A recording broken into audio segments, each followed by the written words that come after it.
Hi, love. This one's for you. I'm Jess, and this is the Effortless Expansion Podcast. This podcast is for women who are ready to do it differently. Women who are tired of being tired. Women who are ready to shift out of the old ways and rules that are still lingering from generations and generations of doing it a certain way. Together, we are going to expand your life in every way. Effortless expansion of yourself, your relationships, your health, your wealth. Write your own rules, your own way, for you. Here on this podcast, you will redefine the way you show up for yourself and your desires. You will create visions for this limitless life and what it gets to look like for yourself and your family. You will reshape the way you show up for your friendships, children, and your spouse every week. Together, we will reinvent how your limitless life looks and feels in less than 20 minutes. I'm so glad you've chosen to be here with me. You ready? Let's do this. Hey, y'all. Welcome back to the Effortless Expansion Podcast. Today is going to be a really good one. I was laying in bed last night and I'm like, I am in this vortex of so much creative energy. The energy is so potent. I can just feel it. This is when you're tapped in, tuned in, turned on. And I desired to drop a podcast episode. And yet I was like, what should I talk about? My soul was like, your ring. That's what you should talk about.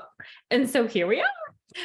My ring, my beautiful wedding ring. We're going to talk about this because there's quite the story behind it.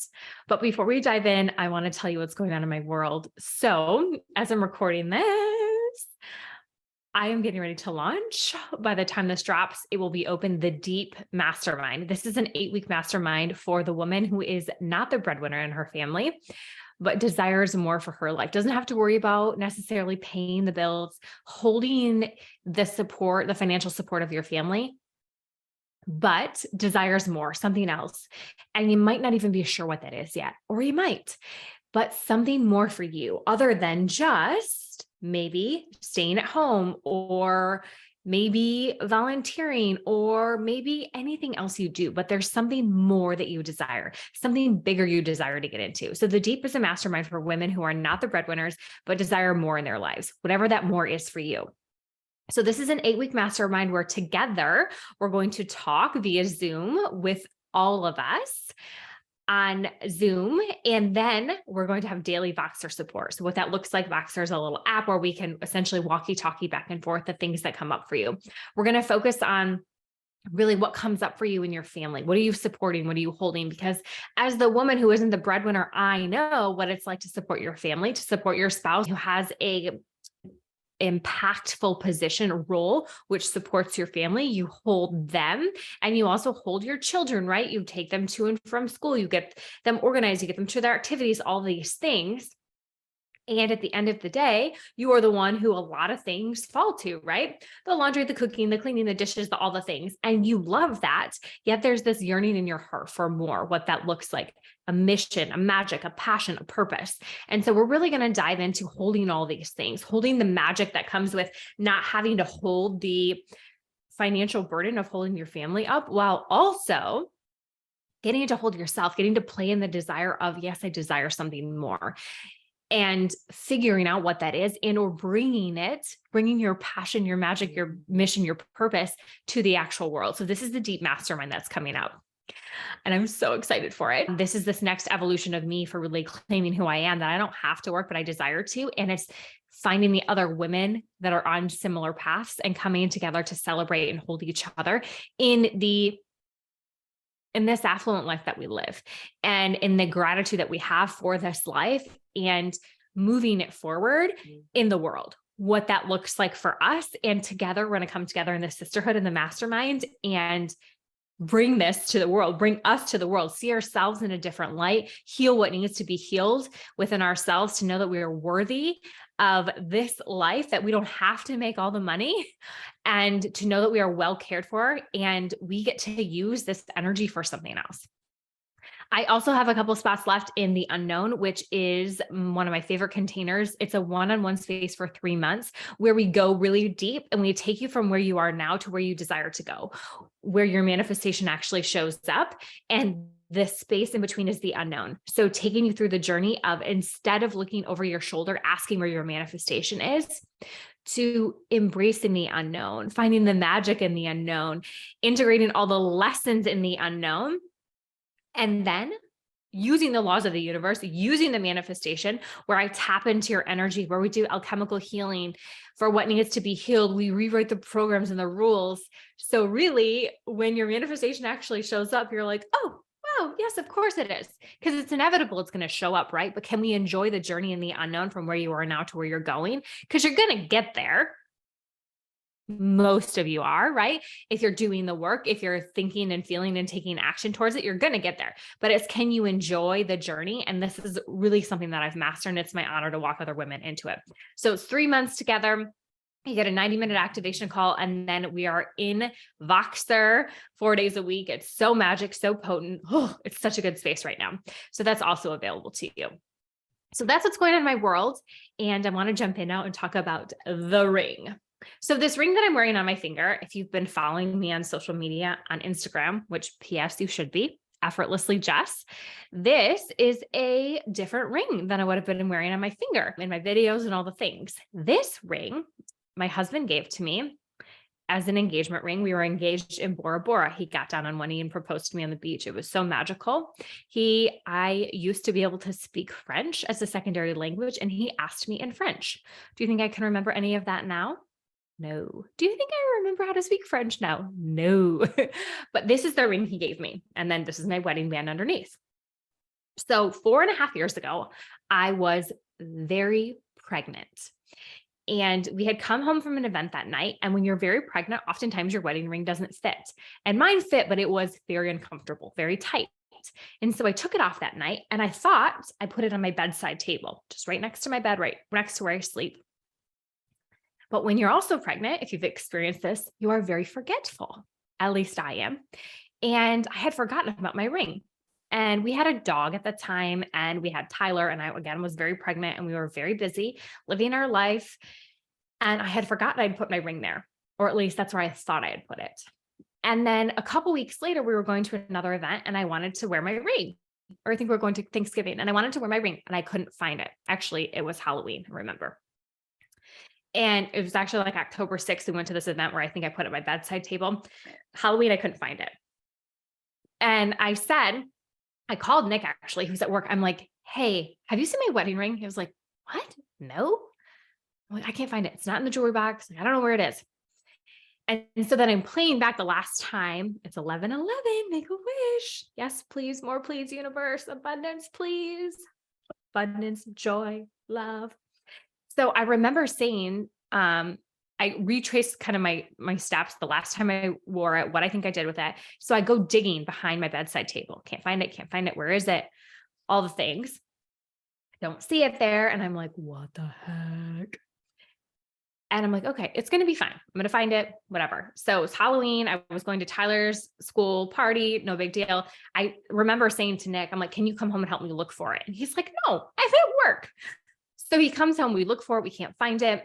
I call my parents over, they look for it, we can't find it. My best friend comes over the following weekend, we look for it, we can't find it. All the things. Some of my other friends let us borrow their metal detector. I'm like using the metal detector in the house, can't find it. I'm like, what the heck? And this is a super special ring to me. Nick had it custom made for me, molded out, so he would know exactly what it looks like. There's these like special designs on the side. This is a beautiful ring. Thankfully, we had an insurance on it. And so after some time, I actually think it was after even I had Connor. So about 2 months later, when we couldn't find it, I discovered, I'm like, okay, it's lost. I don't know what happened to it. Like, I swear I put it here. If I didn't put it in my side table, I would have put it in my jewelry box. So we looked all over my jewelry box, couldn't find it. I'm like, there's nowhere else it could be. I went back to the outfit I wore that night that I wore it, the purse, the coats, all the things, nowhere to be found. And so I was very, very, very upset. Very upset. And 2 months later, Nick's like, listen, like, we have insurance on it. Let's just put in a claim and get you a new ring. And I'm like, no.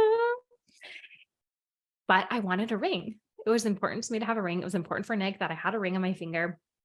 And so we submitted a claim. The insurance company, because it is a beautiful ring, we had to like sign affidavits and give statements and all the things that, we didn't steal it. We didn't sell it. It wasn't false, whatever it's called. That we were telling the truth, all these things. So we did all that. They sent us a check, And we went and had a new ring made for me at the jeweler in town. It's beautiful. You guys have seen it. It's the one I was wearing before. It is a radiant cut. This one is a round, and it has 2 diamonds on the side, one for each boy. And then the band is all radiant cut diamonds. The wedding band is. It's beautiful. And so I picked it out myself.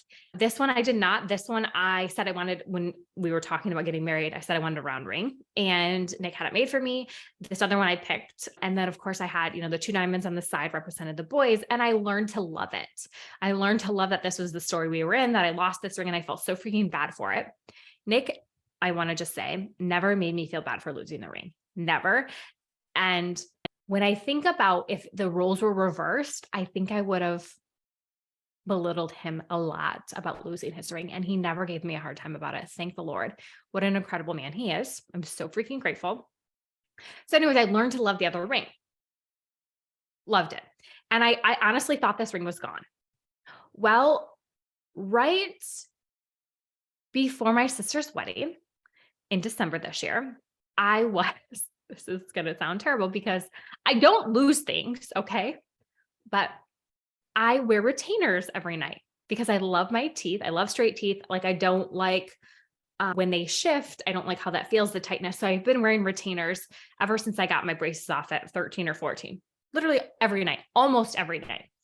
Nick thinks it's very hot when we lay down at night in bed and my retainers are on, like the metal ones that go across. But so one morning, what I think happened was I put my retainers on my bedside table. Again, notice the bedside table thing. Or I was in the bathroom and I might have taken them out and set them on the counter while I was also, handling some girl business, changing some things out down there. And when I went to put that in the trash, those also got swept in the trash. I don't know. But one night before my sister's wedding, I was looking for my retainers. We were getting ready to go to bed, and Nick was sitting out in the living room, and I was back in our room, and I'm like, okay, I'm going to find these. So I went to look on my bedside table, and I'm like opening the drawers. There's 2 drawers, and I'm like, okay, I don't see it here. And then I go to look underneath the bedside table, and the kids, because we have little kids, there's like a ball there, a little like wrapper thing, whatever. And I look in my ring, this ring, the other ring is on my hand now, right? Because this ring I've determined is like lost and gone, is sitting there, and it's sitting up perfectly, like facing me like this. And it took my breath away because I had looked, so many people had looked behind this side table, and we have somebody that comes to clean our house once a week, and she vacuums back there. So the fact that this was never found and it was sitting up perfectly, like somebody had freaking set it there for me to see, I was like, so I pick it up, put it on my finger. It still fits, which feels like a win. And I'm literally in our back bedroom, which is a good distance from our living room. And I'm yelling at Nick, Nick. And he's like, what? I'm like screaming. And I'm like running to him. Nick. And I am like so getting hyperventilating at this point. I'm so freaking excited that he's like, what's wrong? What's wrong? What's wrong? And I cannot even get the words out. I'm like, so now I've taken the old ring off my hand. I put this one on, and I'm like, the old one I'm holding it here. And I'm showing it to him, like, my ring. And he like gets up. He's like, what? Oh my God. I'm like, yeah. He's like, where was it? I'm like, so then I sit down in the chair next to him. I'm like, oh my gosh, you'll never believe where it was. And I tell him the story. I'm like, it was sitting up, like waiting for me, Nick, literally waiting for me. And he's like, oh my goodness, I cannot believe you found it. And I'm like, I know. And he's like, we looked there. I'm like, 1,000,000 times. So many people have looked for the ring behind my bedside table, everywhere in our whole house. And you guys, we've gotten a new bed since then. So we had to move the side table. We had to move the bed. So our best guess is that maybe it was in the bed somewhere and it got moved, or it was like stuck in the side table somewhere and that got moved and it like shook free. And I don't know. Or the day I found it too, our cleaning friend was here and maybe she like hit the bed with her vacuum or the side table and it like knocked it loose. It was so divine. And I'm sharing this with you because Dr. Joe Dispenza, who y'all know, who I study and who I've learned a lot about manifestation from and meditation, talks a lot about when you desire something, when you focus in your meditations or in your just everyday life you're walking around, what it's going to be like, what it's going to feel like when you find the very thing you want. Before you know it, it'll come to you in divine timing. And so I had practiced seeing this ring, what it would feel like, how I would act, the screams I would make when I found it. And all of that happened that night in December. I envisioned what this would feel like, the weight of this, because I could remember what it felt like on my finger, how thick it was, because it's thicker than the other one.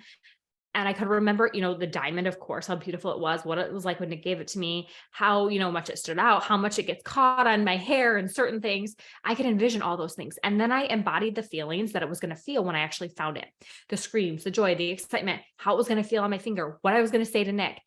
And when I found the ring, again, I had all those things. I manifested it just like that. And I want to share this story with you because this is exactly what manifestation is.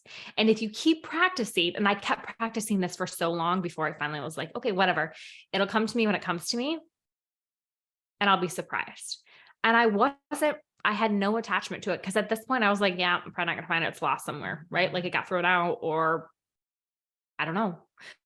I don't know what the heck happened to it, or I don't know. My dog ate it. Actually, it was another like really big thing of mine, or one of my kids took it and put it down the freaking, heat vent. It wouldn't have been one of my kids. It would have been Ty. Connor was like still in my belly at the time I lost it. Anyways, but yet I played with it for a long time. And this is the power of the quantum field. When you play with something and you get into the body embodiment of it, thinking about it, I was thinking about what is it going to feel like when I find this ring, the feeling of it, like, oh my gosh, I'm so excited. I got my ring back. And then the like, what's going to happen when I get it? I'm going to scream and yell at Nick. I'm going to freak the F out. I'm going to call my girlfriends and say this, which by the way, I called my girlfriends too. The very first girlfriend I called, my girlfriend, Lori, and she was like, shut the F up. I'm like, nope. Actually, she might have said no effing way. I'm like, right? So this is the power. Anything you want gets to be yours. This is what I teach in all of my coaching containers and all of my group programs is manifestation. This is my magic, you guys. And so it's no surprise to me. Of course, I manifested my ring back. Of course, I found it again. Of course, it came to me in the most easy, effortless way. Of course it did. Why wouldn't it? I wanted it. I imagined it. I felt it. You guys, I have a zillion stories like this, a zillion. Dr. Joe tells a really great story too about how he lost this woman's business card, but she was like really well known in the wine industry. Her family I think she's from Italy, and she invited him to come to her family's winery because he loves wine, and he lost her business card. And so he kept seeing himself finding her business card again. Every time he flies a lot. So every time he would get on the airplane, every time he would, when they would ascend, he'd like envision finding her business card, getting to know her, going to her place in Italy, like trying the fabulous wine, all these things. He would envision that. And then the story is so cool, you guys. It's similar to my ring. I wanted to give you another like touch point to tap into this. He is at this like conference somewhere. I think he's at one of his conferences, and he met her before at one of his conferences. Like I'm going to get the details fuzzy, but he's at one of his conferences. He's down in the lobby in a totally different country than he met her in, or that she's from. And she walks up to him and she's like, "Hey, Dr. Joe, how are you? Oh my goodness." And his assistant, he's told the story too, right? And she comes walking over and his assistant, he goes, "That's so-and-so from Italy, whose family owns the winery." And there's like, how many billion people are there in the world? And there they are again. This is the power of manifestation. You get to have anything and everything you want. I thought about it. I felt into it. I embodied it. I took action towards it, looking, doing all the things. And then I detached from it. It's like, okay, whatever, it'll show up when it shows up, because it will show up when it's meant to. Okay. That's it. You guys, it's one of my favorite things to talk about because everybody has access to this. And this is like such a powerful story for me emotionally. Like my ring is back. My ring is back. My ring is back. My ring is back. And now, because you guys are going to ask, so what happened with the insurance company? So I called them and I was like, "You guys, I found my ring. I'm so freaking excited." They're like, "Awesome. Oh my gosh, we've never had anybody find it before," or nobody was honest or truthful enough to tell us. And this is where it gets a little sticky for me, that I don't feel really good about this, but I thought it had been 4 years, like our premiums had gone up, of course, to cover the cost of this ring, whatever. Well, they want this ring back, or they want us to cut them a check for the difference. And so we are going to, I think, sell the second ring, not this one, but the second ring, because it's worth more. We put more money into it than what the check was. So, and give them their money. And So it's all good. And there's no bad karma. I didn't feel right about, number one, I didn't even consider the fact that like they would, want this back. This is like such a special piece to me. But of course, they dished out a check. So of course they would want their money. So we're going to take care of it. But it just feels so freaking good to have my ring back. So freaking good to have my ring back. So I hope this story inspires you. It is a little piece of my heart that I felt so compelled to share. And I'm so grateful. So freaking grateful. This ring that Nick gave to me 13-ish years ago, that was lost for 4.5 years. Somewhere in my home, apparently right behind my nightstand, even though like 20 people looked for it and it wasn't there then. It came up. It was found. I manifested the fuck out of it. And I love it so much. Thank you guys for listening. And I will catch you in the next episode. I love you. I love you. I love you.